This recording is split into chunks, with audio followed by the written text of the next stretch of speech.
Welcome to my class. नमस्ते student. बच्चों, आज हम कक्षा 8वीं का व्याकरण पढ़ रहे हैं और व्याकरण में हम पढ़ने जा रहे हैं अपठित गद्यांश। अपठित गद्यांश का सेशन नंबर पहला है। आपको जब एग्जाम में क्वेश्चन पूछे जाते हैं लेखन विभाग या रचना विभाग पर, तो उसमें जिस प्रकार से निबंध, पत्र लेखन या अन्य रचना विभाग के विषय होते हैं उसमें आपको अपठित गद्यांश पर भी प्रश्न पूछे जाते हैं, जिसे हम इंग्लिश में कहेंगे अनसीन पैसेज। तो इस व्याकरण के भाग में हम अपठित गद्यांश को विस्तार से पढ़ेंगे, किस प्रकार से उसको अपठित गद्यांश के प्रश्नोत्तर लिखते समय हमें कौन कौन सी बातों को ध्यान में रखना चाहिए और किस प्रकार से उसके सही उत्तर का चुनाव करना चाहिए, यह हम विस्तार से पढ़ेंगे। आपको आपके सिलेबस में अपठित गद्यांश तो नहीं होते हैं, लेकिन यह प्रश्न प्रकार आपके क्वेश्चन पेपर में रखने के पीछे एक विशेष उद्देश्य होता है। कौन सा उद्देश्य होता है देखते हैं कि विद्यार्थियों को जानने और समझने की समझ आ जाए, या उनकी परीक्षा ली जाती है कि बच्चों को किस प्रकार से अनसीन पैसेज अपठित गद्यांश पढ़ने के बाद वह उसके प्रश्नों को सही ढंग से लिख पाते हैं या नहीं, उस अपठित गद्यांश को वह समझ पाते नहीं। इन सारी चीजों की जांच करने के लिए, उनकी परीक्षा लेने के लिए आपके क्वेश्चन पेपर में अपठित गद्यांश रखे जाते हैं। अब देखते हैं अपठित गद्यांश किसे कहेंगे। अपठित गद्यांश, यह शब्द जो है वह दो शब्द के मेल से बना है। पहला है अ और दूसरा है पठित। अब पठित का अर्थ क्या हुआ होता है? पढ़ा हुआ। और अ का अर्थ होता है कि नहीं, कि सब इसके पहले जो पाठ आपने पढ़ा हुआ नहीं है, जो गद्यांश इसके पहले आपने पढ़े नहीं है, ऐसे गद्यांश को हम कहेंगे अपठित गद्यांश। अपठित का अर्थ होता है बिना पढ़ा हुआ, या फिर अर्थात ऐसा गद्यांश जिसे हम पहले पढ़ा गया नहीं हो, जिसे पहले पढ़ा न गया हो। अब देखिए, आपकी किताबों में जो कहानियां होती है उसमें से जो पद्यांश या गद्यांश पूछे जाते हैं वह पहले पढ़े हुए होते हैं, आपके पुस्तक में से ही लिए गए होते हैं, अभ्यासक्रम में से ही लिए गए होते हैं। इसलिए उन गद्यांश पर अगर प्रश्न पूछे जाते तो आप उसको लिख पाएंगे। लेकिन अपठित गद्यांश में आपके पुस्तक के बाहर से जो पैसेज होते हैं, जो गद्य होते हैं या गद्यांश होते हैं, उसमें से ले जाते हैं। तो फिर वह आपके कक्षाओं से, दूसरे कक्षाओं के जो पाठ्यक्रम में पुस्तक होते हैं उसमें से लिए होते हैं, या फिर अनेक कहानियां, उपन्यास होते हैं, या निबंध की पुस्तक होते हैं, पत्र पत्रिकाएं होते हैं, मासिक होते हैं, उसमें से वह गद्यांश का चुनाव किए जाते हैं। और इस प्रकार पहले पढ़े न गए हुए गद्यांश को हमें पढ़ना होता है और उसके द्वारा पूछे गए प्रश्नों के उत्तर लिखने होते हैं। अब अपठित गद्यांश पर किस प्रकार से प्रश्न आपको पूछ सकते हैं? अपठित गद्यांश पर आपको दो प्रकार से प्रश्न पूछ सकते हैं। गद्यांश को पढ़कर प्रश्नों का उत्तर उसी में से ढूंढकर लिखने के लिए कहा जाता है। अब पहला प्रकार का जो प्रश्न होता है वो इस प्रकार से हो सकता है कि आपको गद्यांश दिया जाएगा और उसी में से उस गद्यांश को पढ़कर उस प्रश्नों का उत्तर हमें ढूंढकर लिखना होता है। या फिर दूसरे प्रकार का प्रश्न कैसे होगा? गद्यांश को पढ़कर प्रश्नों के लिए दिए गए विकल्पों में से ही सही उत्तर चुनकर लिखने के लिए कहा जाता है। या फिर आपको दूसरे प्रकार का प्रश्न पूछा जाएगा कि आपको गद्यांश दिया जाएगा, उसके नीचे आपको प्रश्न दिए जाएंगे और प्रश्न के लिए भी उत्तर का चुनाव करने के लिए आपको अलग अलग विकल्प दिए जाएंगे, जैसे कि क, ख, ग, घ, या फिर 1, 2, 3, 4, और उन 4 अलग अलग उत्तरों में से आपको सही उत्तर का चुनाव करना होगा। अपठित गद्यांश के लिए ध्यान रखने वाली महत्वपूर्ण बातों को हम देखते हैं। सबसे पहले जब हम अपठित गद्यांश के प्रश्नोत्तर लिखते हैं तो सबसे पहले हमें गद्यांश को 2-3 बार अच्छे से पढ़ लेना चाहिए और पढ़ने के बाद उसके मूल भाव को अच्छी तरह से हमें समझना चाहिए कि हर पर देखो, जो अलग अलग आपको गद्यांश दिए जाते हैं उसमें से जो भाव होते हैं, जो विचार होते हैं वो अलग अलग होते हैं। इसलिए सबसे पहले हमें गद्यांश को 2-3 बार पढ़ के, 2-3 बार पढ़ने के बाद उसमें उसके द्वारा हमें क्या बताया गया है, उसका क्या भावार्थ है, उसको समझ लेना चाहिए। अति महत्वपूर्ण पंक्तियों को रेखांकित कर लेना चाहिए। गद्यांश पढ़ते समय जो महत्वपूर्ण पंक्तियां लगे उसे हमें पेंसिल से अंडरलाइन कर लेना चाहिए। इसके भाव तथा अर्थों पर ध्यान से सोचना चाहिए। फिर उसके द्वारा जो महत्वपूर्ण बातें बताई गई होगी, क्या हमें उस पे संदेश दिया जा रहा है, कौन सी सीख मिल रही है, उन बातों को हमें अच्छे से पढ़कर अंडरलाइन कर लेना चाहिए और उस पर विचार करने चाहिए। सूक्तियों, लोकोक्तियां तथा मुहावरों को अवश्य रेखांकित कीजिए। अगर हमें उस गद्यांश में किसी भी प्रकार की मुहावरे, लोकोक्तियां, फिर सूक्तियां, कहावतें दिखाई देती है तो हमें पेंसिल से उनको अंडरलाइन कर लेना चाहिए, रेखांकित कर लेना चाहिए।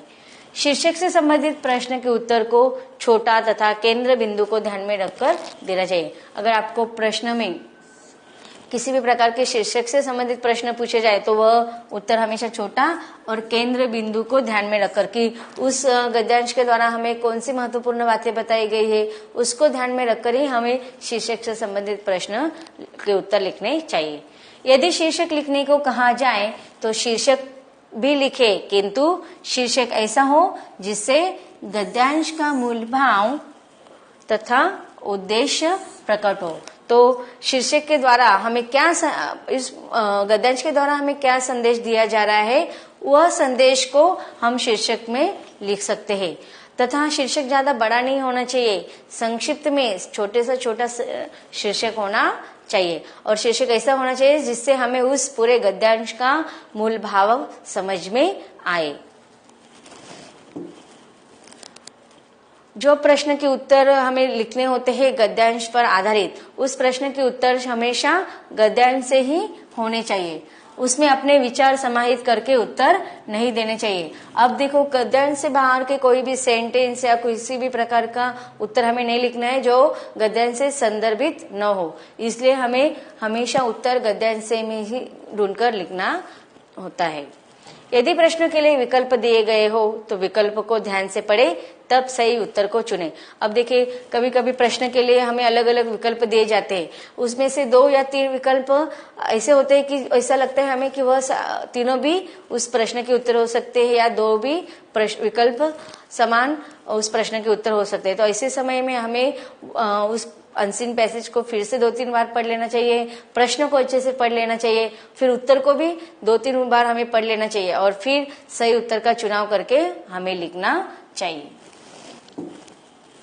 अब यहाँ पर अपठित गद्यांश दिया गया है, उसे हम पढ़ते हैं और उस पर आधारित प्रश्नों के उत्तर हम लिख लेते हैं। अब अपठित गद्यांश कुछ इस प्रकार है। हमारा देश भारत एक विशाल देश है, इसका इतिहास अत्यंत प्राचीन तथा समृद्ध रहा है। अब देखिए, यहाँ पर हमारे देश भारत के बारे में वर्णन किया गया है। भारत एक बहुआयामी संस्कृति वाला अद्भुत देश है। यहाँ अनेक भाषा, धर्म, संप्रदाय, वर्ग, जाति तथा मान्यताओं को मानने वाला लोग निवास करते हैं। अब देखिए, यहाँ पर जो पंक्तियां हमें महत्वपूर्ण लगे उसे हम पेंसिल से रेखांकित कर लेंगे। विविधता में एकता भारत की पहचान है। अब देखिए, भारत की पहचान किसमें है? विविधता में एकता, यह भारत की पहचान है। हिंदू, मुस्लिम, सिख, ईसाई सभी मिलजुल कर प्रेम भाव से यहाँ रहते आए हैं।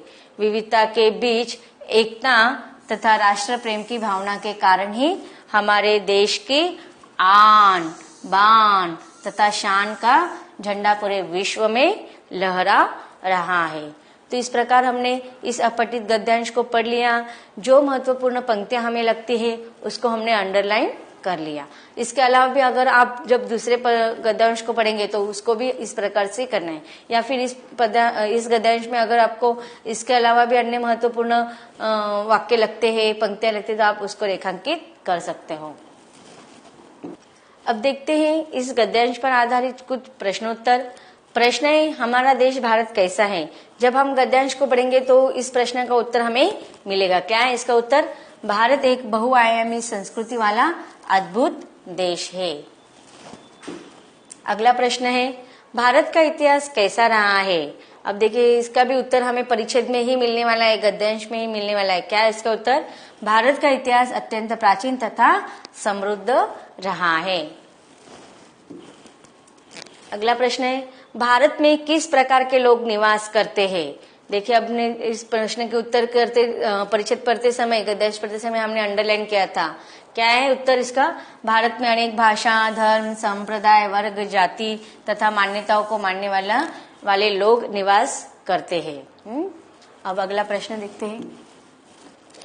किसका झंडा पूरे आन बान तथा शान के साथ लहरा रहा है? क्या है इसका उत्तर? इसको भी हमने अंडरलाइन किए थे महत्वपूर्ण वाक्य के रूप में। भारत देश का झंडा, आपको प्रश्न क्या पूछा है? किसका झंडा पूरे आन बान तथा शान के साथ लहराता है? किसके? इस परिच्छेद में, पूरे परिच्छेद से हमें यह जानकारी हासिल होती है कि इसमें भारत देश का वर्णन किया है और इसी देश का झंडा पूरे आन बान शान के साथ लहराता है। तो उत्तर होगा भारत देश का झंडा पूरे आन बान तथा शान के साथ लहरा रहा है। अब देखिए, जब हम प्रश्न के उत्तर लिखेंगे तो हमें वह उत्तर एक शब्द में नहीं बल्कि पूरे वाक्य में अर्थ के साथ लिखना है। अगला प्रश्न है, गद्यांश के लिए उचित शीर्षक दीजिए। अब देखिए, हमें क्या करना है? एक उचित शीर्षक देना है। तो हमें इस गद्यांश के द्वारा हमें किसके बारे में पता चल रहे हैं? कि हमारे देश के बारे में, तथा उसकी क्या विशेषता है?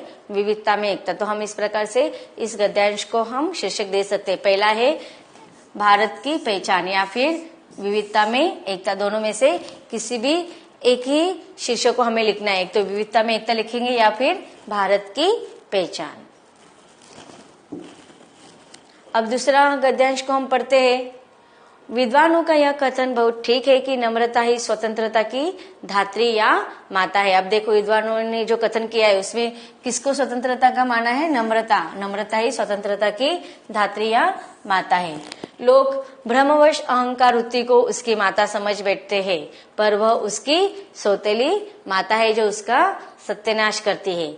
चाहे यह संबंध ठीक हो या न हो, पर इस बात को सब लोग मानते हैं कि आत्म संस्कार के लिए थोड़ा बहुत मानसिक स्वतंत्रता परम आवश्यक है। अब देखिए, यहाँ पर आत्म संस्कार के लिए मानसिक स्वतंत्रता अत्यंत महत्वपूर्ण मानी है कि मानसिक स्वतंत्रता के लिए आत्म संस्कार होना आवश्यक है।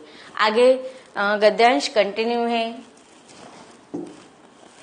आत्म संस्कार के लिए थोड़ा बहुत मानसिक स्वतंत्रता परम आवश्यक है, चाहे उस स्वतंत्रता में अभिमान और नम्रता दोनों का मेल हो और चाहे वह नम्रता से ही उत्पन्न हो। अब आत्म संस्कार जो है वह किससे उत्पन्न होती है? नम्रता से ही उत्पन्न होती है। यह बात तो निश्चित है कि जो मनुष्य मर्यादा पूर्वक जीवन व्यतीत करना चाहता है, अब देखिए, मनुष्य मर्यादा पूर्वक जीवन व्यतीत करना चाहता है, उसके लिए वह गुण अनिवार्य है कि जिससे आत्मनिर्भरता आती है। अब आत्मनिर्भरता किससे आती है? मर्यादा पूर्वक जीवन व्यतीत करने से आत्मनिर्भरता आती है और जिससे अपने पैरों के बल खड़ा होना आता है। तो अर्थात यहाँ पर स्वावलंबन के बारे में कहा गया है। पैरों पर खड़े होना, स्वावलंबन होना। अब देखते हैं इस परिच्छेदों पर आधारित कुछ प्रश्नोत्तर। प्रश्न है, लोगों द्वारा अहंकार वृत्ति को किसकी माता मान लिया जाता है? अब देखिए, यहाँ पर आपको इसके पहले जो हमने गद्यांश पढ़ा उसमें क्वेश्चन के आंसर उसमें से ही ढूंढकर निकालना था, लेकिन यहाँ पर जो दूसरा हम गद्यांश पढ़ रहे हैं उसमें गद्यांश के नीचे अलग अलग उत्तर के विकल्प दिए गए, उसमें से आपको सही उत्तर का विकल्प चुनना है। तो लोगों द्वारा अहंकार वृत्ति को किसकी माता मान लिया गया है? तो देखते हैं, स्वतंत्रता की, परतंत्रता की, अभिमान की या नम्रता की? तो क्या होगा? घ, नम्रता की।